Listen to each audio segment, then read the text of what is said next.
नाशिक शहरातील गुन्हेगारीवर नियंत्रण ठेवण्यासाठी पोलिसांनी सुरू केलेल्या ऑपरेशन क्लीनअपचा एक भाग म्हणजे गुन्हे शाखा युनिट 1 मध्ये विविध राजकीय आणि सराईतांना आवतन देऊन कारवाई करण्यात आली। यामध्ये काही सराईत आणि हिस्ट्री शीटर राजकारणी येताच त्यांचे क्राइम ब्रांचकडून हसतमुखाने स्वागत करण्यात आले।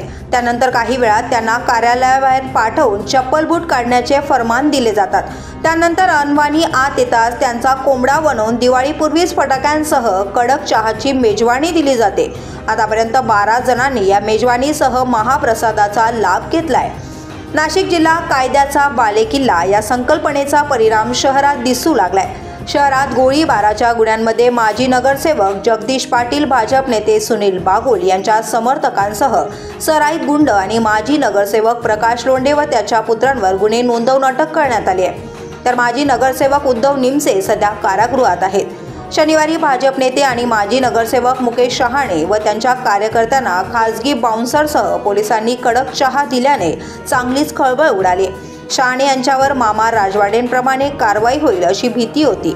काही मान्यवरांनी मध्यस्थी करण्याचा प्रयत्न केला, परंतु पोलिसांनी चहा पाजताना आपली पोलीस खाक्याची ताकद स्पष्ट दाखवली।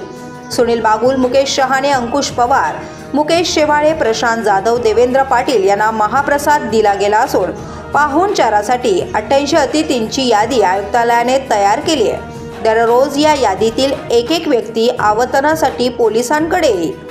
त्याचवेळी शनिवारी एका अंमलदाराचा वाढदिवस साजरा झाला। चर्चेदरम्यान शहरावर पकड असलेल्या भाजप नेत्यांचा भाऊला फटाके देण्यासाठी आणले होते। 3 अंमलदारांसह बर्थडे सेलिब्रेशन सुरू असताना भाऊ हात जोडून एका कोपऱ्यात उभा राहिला आणि त्याने बॉस हॅपी बर्थडे असे म्हणत अभिवादन केले। नाशिक पोलिसांच्या या कारवाईतून शहरातील गुन्हेगारीवर नियंत्रण ठेवण्यासाठी ठोस पावले उचलली जात आहेत आणि नागरिकांमध्ये कायद्याची ताकद स्पष्ट होते। The police news bureau, Nashik.